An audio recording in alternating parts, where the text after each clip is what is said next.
दोस्तों, आज हम एक बहुत ही गहरे और महत्वपूर्ण विषय पर चर्चा करने जा रहे हैं। अक्सर हमारे मन में यह सवाल उठता है कि जब दुनिया में इतना पाप, अन्याय और बुराई हो रही है, तो ईश्वर चुप क्यों है? वह क्यों नहीं बोलते? क्यों नहीं हस्तक्षेप करते? क्या वह सब कुछ देखते हुए भी उदासीन है, या फिर उनकी कोई और योजना है? आज का यह वीडियो आपकी इसी उलझन को दूर करेगा। मैं आपसे विनम्र निवेदन करता हूं कि इस वीडियो को पूरा और ध्यान से सुनें, क्योंकि इसमें छिपे सूत्र आपके जीवन को एक नई दिशा दे सकते हैं। हम अक्सर अपने आसपास देखते हैं कि एक अच्छा इंसान जो हमेशा दूसरों की मदद करता है, ईमानदारी से जीवन जीता है, उसे जीवन भर संघर्ष करना पड़ता है। उसे बीमारियां घेर लेती हैं, आर्थिक तंगी उसका पीछा नहीं छोड़ती। वहीं दूसरी ओर एक बेईमान, पापी, दूसरों का शोषण करने वाला इंसान ऐशो आराम का जीवन जीता हुआ दिखाई देता है। वह सुख सुविधाओं से घिरा रहता है, उसके पास धन दौलत की कोई कमी नहीं होती। ऐसे में मन में स्वाभाविक रूप से प्रश्न उठता है कि क्या ईश्वर को यह सब दिखाई नहीं देता? क्या वह न्याय नहीं कर सकते? वह मौन क्यों है? क्या उन्हें कोई फर्क नहीं पड़ता? दोस्तों, यह सवाल नया नहीं है। युगों युगों से लोग यही पूछते आए हैं। आज हम इसका उत्तर एक कथा के माध्यम से समझने का प्रयास करेंगे। यह कथा सिर्फ एक कहानी नहीं, बल्कि जीवन के उस सत्य को उजागर करती है जिसे समझकर हम अपने विश्वास और धैर्य को मजबूत कर सकते हैं। कहते हैं एक गांव था। वह गांव बहुत ही शांत और सुंदर था। उस गांव के बीचों बीच एक भव्य और प्राचीन मंदिर था। मंदिर की वास्तुकला अद्भुत थी। उसकी दीवारों पर देवी देवताओं की मूर्तियां उकेरी गई थीं, जो बड़ी ही कलात्मक और जीवंत लगती थीं। मंदिर का मुख्य द्वार हमेशा श्रद्धालुओं के लिए खुला रहता था। इस मंदिर की देखभाल के लिए एक सेवक नियुक्त था। वह व्यक्ति बहुत ही साधारण था, गरीब था, पर उसके हृदय में ईश्वर के प्रति अगाध श्रद्धा थी। वह सुबह जल्दी उठकर मंदिर की सफाई करता, फूल चढ़ाता, दीपक जलाता और ईश्वर की पूजा आराधना करता। उसकी दिनचर्या बहुत ही साधारण थी। वह मंदिर में आने वाले भक्तों से मिलने वाले दान दक्षिणा से ही अपने परिवार का गुजारा चलाता था। उसका परिवार छोटा था, पत्नी और 2 बच्चे। पैसों की तंगी हमेशा बनी रहती थी, कभी बच्चों की पढ़ाई का खर्च तो कभी घर के किराए का बोझ। फिर भी वह हर परेशानी को ईश्वर के चरणों में रख देता था। वह अक्सर मंदिर के शांत वातावरण में मूर्ति के सामने खड़े होकर अपने मन की बातें कहता रहता। कभी वह अपनी गरीबी की चर्चा करता तो कभी संसार की विषमताओं पर दुख जताता। वह ईश्वर से सीधा बातचीत करता, मानो वह साक्षात उसके सामने खड़े हों। एक दिन उसके मन में एक तीव्र विचार आया। वह मूर्ति के सामने खड़ा होकर बोला, हे प्रभु, मैं आपसे एक बात पूछना चाहता हूं। आपका जीवन तो कितना सुखद और आरामदायक है। आप इस सुंदर मंदिर में विराजमान हैं। लोग सुबह शाम आपके दर्शन करने आते हैं, आपको सुंदर वस्त्र पहनाते हैं, स्वादिष्ट भोग लगाते हैं, आपको फूलों की मालाएं चढ़ाते हैं, आरती उतारते हैं। आप पर कोई मुसीबत नहीं आती, कोई चिंता नहीं सताती। आप बस शांत खड़े रहते हैं और लोगों की प्रार्थनाएं सुनते रहते हैं। कितना सरल जीवन है आपका। वह थोड़ा रुका, फिर अपने दुख भरे मन की बात कहने लगा, और देखिए मेरी हालत, हे प्रभु, सुबह से शाम तक कड़ी मेहनत, मंदिर की सफाई, पूजा पाठ, फिर भी 2 वक्त की रोटी का जुगाड़ मुश्किल से हो पाता है। घर में छोटे बच्चे हैं, उनकी जरूरतें पूरी नहीं कर पाता। कभी बीमारी तो कभी कर्ज का बोझ। और देखिए उन लोगों को जो आपके सामने ही पाप करते हैं, झूठ बोलते हैं, दूसरों का हक मारते हैं, गरीबों का शोषण करते हैं। वे लोग तो मौज मस्ती में डूबे रहते हैं। उनके पास धन की कोई कमी नहीं, सुख सुविधाओं का अंबार है। हे प्रभु, क्या आपको यह सब दिखाई नहीं देता?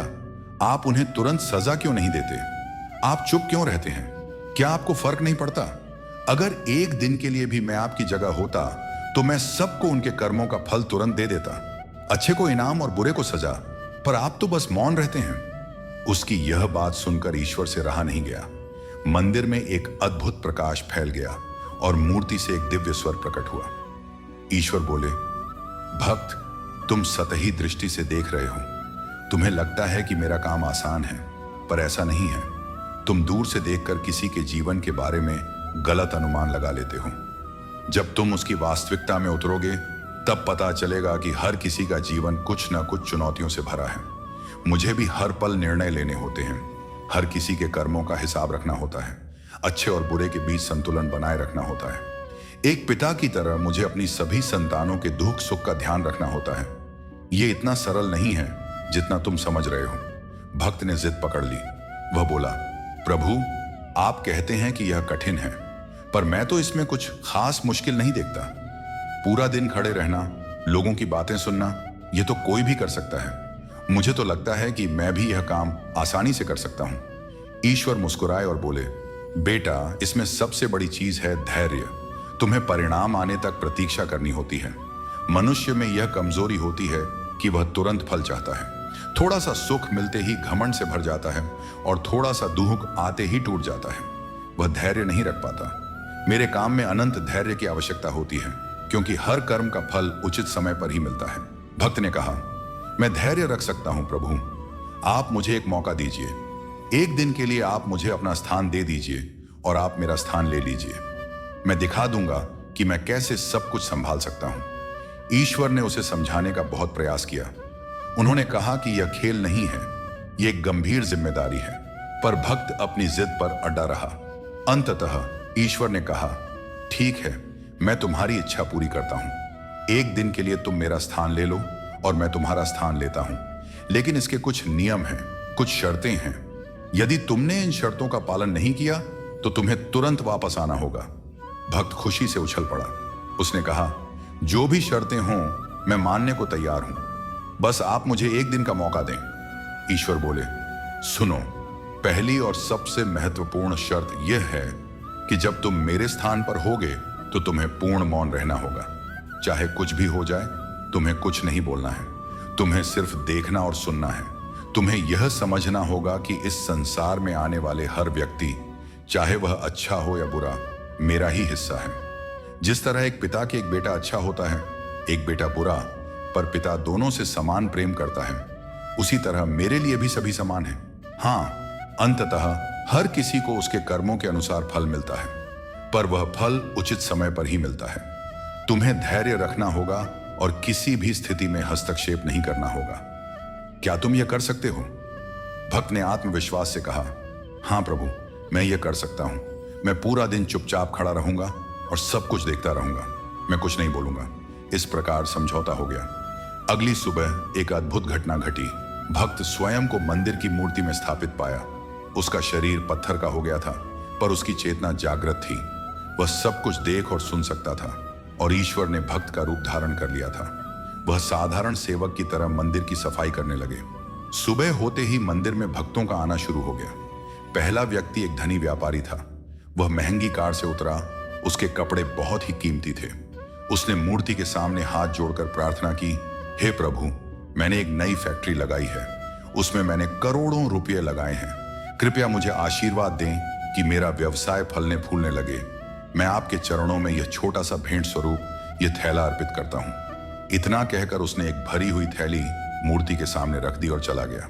भक्त ने सोचा, वाह, कितना धनी व्यक्ति है। उसने इतना सारा पैसा दान में दिया। ईश्वर निश्चित ही उस पर प्रसन्न है। पर तभी उसे ईश्वर की शर्त याद आई और वह चुप रहा। थोड़ी देर बाद एक गरीब व्यक्ति मंदिर में आया। उसके कपड़े फटे हुए थे, चेहरे पर थकान और चिंता के भाव थे। वह मूर्ति के सामने गिड़गिड़ाते हुए बोला, हे प्रभु, मैं बहुत ही गरीब हूं। मेरे पास खाने के लिए पर्याप्त भोजन नहीं है। मेरी माँ बहुत बीमार है, उसकी दवाई के लिए पैसे नहीं हैं। मैंने सब जगह कोशिश की, पर कहीं से मदद नहीं मिली। आज मेरे पास सिर्फ 10 रुपये हैं। इतने से कुछ नहीं होगा। हे प्रभु, आप ही मेरी सहायता करें। मैं आपके चरणों में यह 10 रुपये अर्पित करता हूं। गरीब व्यक्ति ने अपनी जेब से 10 रुपये का एक सिक्का निकाला और मूर्ति के सामने रखने लगा। तभी उसकी नजर वहां पड़ी थैली पर पड़ी, जो धनी व्यापारी ने छोड़ी थी। उसने थैली उठाकर देखी तो उसमें ढेर सारे नोट थे। उसकी आंखों में चमक आ गई। वह खुशी से उछल पड़ा और बोला, हे प्रभु, आप सचमुच महान हैं। आपने मेरी प्रार्थना सुन ली। आपने मेरी मदद कर दी। इन पैसों से मैं अपनी माँ का इलाज कराऊंगा और अपने बच्चों के लिए भोजन खरीदूंगा। आपका बहुत बहुत धन्यवाद। इतना कहकर वह थैली लेकर खुशी खुशी मंदिर से चला गया। भक्त को देखकर बड़ा आश्चर्य हुआ। उसने सोचा, यह तो चोरी है। यह गरीब व्यक्ति दूसरे का पैसा लेकर जा रहा है। यह तो गलत है। मुझे कुछ करना चाहिए, मुझे रोकना चाहिए। पर तभी उसे फिर से ईश्वर की शर्त याद आई, तुम्हें कुछ नहीं बोलना है। उसने अपने आप को संभाला और चुप रहा, पर मन ही मन वह बहुत बेचैन था। उसे लग रहा था कि उसने एक अन्याय होते देखा है और वह कुछ कर नहीं पा रहा है। कुछ देर बाद एक सैनिक मंदिर में आया। वह युद्ध के लिए जा रहा था। उसने बहुत ही श्रद्धा से प्रार्थना की, हे प्रभु, मैं 1 महीने के युद्ध अभियान पर जा रहा हूं। कृपया मुझे आशीर्वाद दें कि मैं सकुशल वापस लौट आऊं और अपने परिवार से मिल सकूं। मेरी रक्षा करना। वह प्रार्थना में इतना तल्लीन था कि उसने आसपास का हाल नहीं देखा। तभी अचानक मंदिर में शोर मच गया। वही धनी व्यापारी पुलिस के साथ वापस आया था। वह चिल्ला रहा था, मेरा पैसा चोरी हो गया है। मैंने यहां एक थैली रखी थी, वह गायब है। व्यापारी की नजर सैनिक पर पड़ी जो अकेला मंदिर में खड़ा था। उसने तुरंत सैनिक की ओर इशारा करते हुए कहा, यह रहा चोर, इसी ने मेरा पैसा चुराया है, इसे पकड़ो। पुलिस ने तुरंत सैनिक को पकड़ लिया। सैनिक हैरान था। वह बोला, मैंने कुछ नहीं चुराया, मैं तो बस प्रार्थना करने आया था। पर व्यापारी के आरोप और पुलिस की कार्रवाई के आगे उसकी एक नहीं चल रही थी। उसे हथकड़ी लगाने की तैयारी होने लगी। यह सब देखकर भक्त से अब और रहा नहीं गया। उसका धैर्य जवाब दे गया। उसने सोचा, यह तो बहुत बड़ा अन्याय है। एक निर्दोष सैनिक जो देश की रक्षा के लिए जा रहा है, उसे चोर बता दिया गया है, और असली चोर तो वह गरीब आदमी है जो पैसे लेकर भाग गया। मैं यह अन्याय सहन नहीं कर सकता। उसने ईश्वर की शर्त भूलकर अपना मौन तोड़ दिया। मूर्ति से एक गहरी आवाज निकली, रुको, इस सैनिक ने चोरी नहीं की है, यह निर्दोष है। थैली उस गरीब व्यक्ति ने ली है जो कुछ देर पहले यहां आया था। मैं ईश्वर हूं, मैंने सब कुछ अपनी आंखों से देखा है। मंदिर में मौजूद सभी लोग हैरान रह गए। मूर्ति बोल रही थी। पुलिस और व्यापारी स्तब्ध थे। पुलिस ने तुरंत सैनिक को छोड़ दिया और गरीब व्यक्ति को खोजने निकल गई। कुछ ही देर में वे उस गरीब को पकड़कर ले आए जिसके पास वह थैली थी। थैली छीन ली गई और गरीब व्यक्ति को ले जाया गया। सैनिक ने मूर्ति को धन्यवाद दिया और चला गया। व्यापारी ने अपनी थैली वापस पाकर खुशी जताई और चला गया। भक्त अपने आप पर बहुत गर्व महसूस कर रहा था। उसने सोचा, आज मैंने एक निर्दोष व्यक्ति को बचाया, मैंने न्याय किया। अब ईश्वर समझ जाएंगे कि मैं भी उनकी जगह संभाल सकता हूं। जब दिन ढल गया और मंदिर बंद होने का समय आया तो ईश्वर वापस आए। उन्होंने भक्त से पूछा, कैसा रहा तुम्हारा दिन? क्या तुमने मेरी शर्त का पालन किया? भक्त उत्साह से बोला, प्रभु, आपकी शर्त तो मैंने तोड़ दी, पर मैंने एक अच्छा काम किया। मैंने एक निर्दोष सैनिक को अन्यायपूर्ण गिरफ्तारी से बचा लिया। मैंने सबको बता दिया कि असली चोर वह गरीब व्यक्ति था। देखिए, मैंने न्याय किया। ईश्वर ने गंभीर होकर कहा, भक्त, तुमने न्याय नहीं किया बल्कि एक बड़ा अन्याय किया है। तुमने सतही बात देखकर निर्णय ले लिया, पूरी तस्वीर नहीं देखी। भक्त हैरान था। वह बोला, पर प्रभु, मैंने क्या गलत किया? मैंने तो एक निर्दोष को बचाया और चोर को पकड़वाया। ईश्वर ने कहा, सुनो, पहली बात, वह धनी व्यापारी जिसने थैली दान में दी, वह पैसा उसने गरीब मजदूरों का शोषण करके उन्हें उनका उचित मेहनताना न देकर कमाया है। वह बेईमानी से धन इकट्ठा करता है। उसका दान देने का उद्देश्य भी शुद्ध नहीं था, बल्कि अपने पापों को धोने का प्रयास था। दूसरी बात, वह गरीब व्यक्ति जिसने थैली ली, वह सचमुच मजबूर था। उसकी मां बीमार थी, बच्चे भूखे थे। वह पैसा उसके और उसके परिवार के लिए जीवन दान था। व्यापारी के पाप के पैसे से अगर किसी जरूरतमंद का भला हो जाता तो उस पापी के पाप का बोझ भी कुछ हल्का हो जाता। तुमने उस गरीब के हाथ से उसकी आशा छीन ली। तुमने उसे और उसके परिवार को हताशा में धकेल दिया। भक्त सुनता रहा, उसका सिर शर्म से झुक गया। ईश्वर ने आगे कहा, तीसरी बात, वह सैनिक जिसे तुमने निर्दोष बताया, वह वास्तव में निर्दोष नहीं था।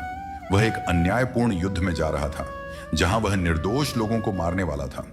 वह एक कमजोर देश पर हमला करने जा रहा था जहां बच्चे, औरतें और बूढ़े मारे जाते। उसकी गिरफ्तारी होती तो शायद वह युद्ध में नहीं जा पाता और कई निर्दोष जानें बच जाती। तुम्हारे हस्तक्षेप ने उसे मुक्त कर दिया और अब वह वहां जाकर हिंसा करेगा। भक्त की आंखें खुल गईं। वह समझ गया कि उसने कितनी बड़ी भूल की। वह बोला, हे प्रभु, मुझे क्षमा करें। मैंने केवल ऊपर ऊपर से देखा, गहराई में नहीं उतरा। मैं तो वही देख रहा था जो सामने दिख रहा था। मैं नहीं जानता था कि हर घटना के पीछे एक लंबी कहानी होती है। हर व्यक्ति के पीछे एक जटिल जीवन होता है। मैं नहीं जानता था कि आप हर किसी के अतीत वर्तमान और भविष्य को देखते हैं। आप हर किसी के इरादों, परिस्थितियों और कर्मों को जानते हैं। मेरी तो बुद्धि ही सीमित है, मैं कैसे न्याय कर सकता था? ईश्वर मुस्कुराए और बोले, भक्त, अब तुम समझ गए ना। मेरा मौन रहना, मेरा तुरंत हस्तक्षेप न करना, यह मेरी निष्क्रियता नहीं बल्कि मेरी सक्रियता का हिस्सा है। मैं हर किसी को उसके कर्मों के अनुसार फल देता हूं, पर वह फल तभी मिलता है जब उसके लिए सही समय आता है। कभी कभी जो हमें बुरा लगता है वह भविष्य में हमारे लिए अच्छा साबित होता है, और जो हमें अच्छा लगता है वह भविष्य में हमारे लिए हानिकारक हो सकता है। मैं सब कुछ एक विशाल योजना के अनुसार चलाता हूं। मनुष्य की सोच सीमित है, वह केवल वर्तमान को देखता है, जबकि मैं अतीत, वर्तमान और भविष्य को एक साथ देखता हूं। इसलिए मेरे निर्णय हमेशा सही होते हैं, भले ही वह तुम्हें तुरंत समझ में ना आए। भक्त ने विनम्रता पूर्वक कहा, प्रभु, अब मैं समझ गया। आपका मौन रहना, आपका देर से न्याय करना, यह सब आपकी दिव्य योजना का हिस्सा है। हम मनुष्य धैर्य नहीं रख पाते, हम तुरंत परिणाम चाहते हैं, हम छोटी सोच रखते हैं। हमें विश्वास रखना चाहिए कि आप जो करते हैं वह हमारे भले के लिए ही होता है, चाहे वह हमें अभी समझ में ना आए। ईश्वर ने कहा, हाँ, बिल्कुल सही। और एक बात याद रखो, जब तक मनुष्य संसार के सहारे पर निर्भर रहता है तब तक मैं पूरी तरह से हस्तक्षेप नहीं करता। जिस दिन वह पूर्ण रूप से मुझ पर निर्भर हो जाता है, मैं उसकी हर समस्या का समाधान कर देता हूं। तुम्हें द्रौपदी की कथा याद है? जब तक उसने अपने पतियों और बुजुर्गों से सहायता की आशा लगाई, मैं नहीं आया। जैसे ही उसने सबको छोड़कर सीधे मुझे पुकारा, मैं तुरंत उसकी सहायता के लिए आ गया। यही नियम है। भक्त ने पूछा, पर प्रभु, फिर कुछ लोग बुरे कर्म करते हुए भी सुखी क्यों दिखाई देते हैं? क्या उन्हें कभी सजा नहीं मिलेगी? ईश्वर बोले, निश्चित रूप से मिलेगी। हर कर्म का फल मिलता है, पर कर्म फल का सिद्धांत बहुत ही जटिल है। इसमें प्रारब्ध, वर्तमान कर्म और भविष्य की संभावनाएं सभी जुड़ी होती हैं। एक पापी व्यक्ति को सुख इसलिए मिल रहा होता है क्योंकि उसने अपने पिछले जन्म के कुछ अच्छे कर्मों का फल भोगना बाकी है। जैसे ही उसका अच्छा प्रारब्ध खत्म होगा, उसके बुरे कर्मों का फल उसे भोगना पड़ेगा। और एक सज्जन व्यक्ति को दुख इसलिए मिल रहा होता है क्योंकि वह अपने पिछले जन्म के बुरे कर्मों का फल भोग रहा है। जैसे ही वह भोग लेगा, उसके वर्तमान के अच्छे कर्मों का फल उसे मिलने लगेगा। इसलिए कभी भी किसी के वर्तमान को देखकर यह न समझो कि ईश्वर अन्याय कर रहे हैं। सब कुछ न्याय संगत है, बस समय का फर्क है। भक्त ने सिर झुकाकर कहा, प्रभु, आज आपने मेरी आंखें खोल दी। अब मैं कभी भी आपके न्याय पर सवाल नहीं उठाऊंगा। मैं समझ गया कि आपका मौन रहना भी एक संदेश है, एक सबक है। हमें धैर्य रखना सीखना चाहिए, विश्वास रखना चाहिए और अपने कर्म सुधारने चाहिए। बाकी सब आप पर छोड़ देना चाहिए। ईश्वर मुस्कुराए और बोले, यही तो मैं चाहता हूं। अब तुम अपने स्थान पर वापस जाओ और जीवन की चुनौतियों का सामना करो, पर हमेशा याद रखो कि मैं तुम्हारे साथ हूं। मेरी योजना तुम्हारे लिए हमेशा अच्छी ही होती है। दोस्तों, यह कथा हमें कई गहरे सबक देती है। पहला सबक, ईश्वर की दृष्टि और हमारी दृष्टि में बहुत अंतर है। हम केवल वर्तमान की एक छोटी सी झलक देख पाते हैं, जबकि ईश्वर समग्रता को देखते हैं, अतीत, वर्तमान और भविष्य को एक साथ। इसलिए जो हमें अन्याय लगता है, हो सकता है वह बड़ी योजना का हिस्सा हो। दूसरा सबक, ईश्वर का धैर्य असीम है। वह जानते हैं कि हर कर्म का फल उचित समय पर ही मिलता है। हम मनुष्य अधीर हैं, हम तुरंत न्याय चाहते हैं, पर प्रकृति का नियम है कि बीज बोने और फल आने के बीच समय लगता है। ठीक वैसे ही कर्म और उसके फल के बीच भी समय लगता है। तीसरा सबक, ईश्वर तब तक पूरी तरह से हस्तक्षेप नहीं करते जब तक हम पूर्ण रूप से उन पर निर्भर नहीं हो जाते। जब हम अपनी सारी आशाएं संसार से हटाकर ईश्वर में स्थापित कर देते हैं, तब वह हमारी हर समस्या का समाधान कर देते हैं। द्रौपदी का उदाहरण इसका प्रमाण है। चौथा सबक, प्रारब्ध का सिद्धांत। हमारा वर्तमान हमारे पिछले कर्मों से प्रभावित होता है। इसलिए किसी के वर्तमान सुख दुख को देखकर यह नहीं समझना चाहिए कि ईश्वर पक्षपात कर रहे हैं। हर किसी को अपने अपने कर्मों का फल भोगना ही पड़ता है। पांचवां सबक, विश्वास और समर्पण। ईश्वर पर अटूट विश्वास रखो और उनकी इच्छा के आगे समर्पण कर दो। जो हो रहा है उसमें भलाई ही छिपी है, भले ही वह अभी समझ में ना आए। धैर्य रखो, अच्छे कर्म करो और परिणाम ईश्वर पर छोड़ दो। दोस्तों, अगली बार जब आपको लगे कि बुराई जीत रही है, पापी सुखपूर्वक जीवन जी रहे हैं और ईश्वर चुप है, तो इस कथा को याद करना। याद रखना, ईश्वर का मौन उनकी अनदेखी नहीं, बल्कि उनकी गहरी समझ और दूरदर्शिता का प्रतीक है। वह सब कुछ देख रहे हैं, सब कुछ जानते हैं और उचित समय आने पर न्याय अवश्य करेंगे। हमारा काम है धैर्य रखना, विश्वास बनाए रखना और अपने कर्मों को शुद्ध रखना। आशा है यह वीडियो आपको पसंद आया होगा। अगर आपको यह ज्ञानवर्धक लगा हो तो कृपया इस वीडियो को लाइक करें, अपने मित्रों और परिवार के साथ साझा करें और हमारे चैनल को सब्सक्राइब करें ताकि आप ऐसे ही और वीडियो देख सकें। आप सभी का बहुत बहुत धन्यवाद।